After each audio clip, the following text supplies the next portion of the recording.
or you might be wanting to rest for longer. So this is up to our higher self's agenda, and you'll feel that draw and that pull. So that's the kind of thing that happens. Isn't it interesting? It's so fascinating.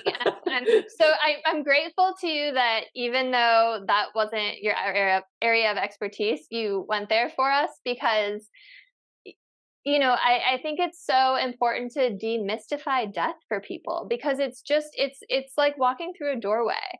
And from all these, I've gone down so many rabbit holes with NDEs. From everything I've read and watched, it's almost like this life is the dream. And you wake up there and you're like, oh, wow, I was dreaming, but it felt so real.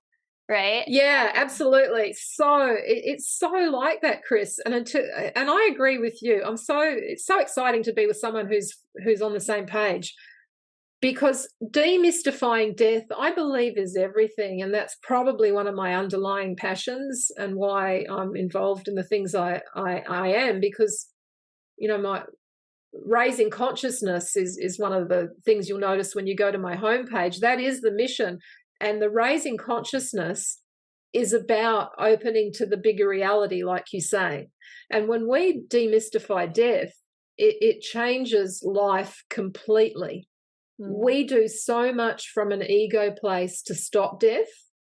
We get drugged. The medical system is taught to make us stay alive as long as possible, no matter what, because we don't want death. And we do hear people say he died before his time, he died too young, this is not fair, etc., because death is like the wrong thing, the bad thing.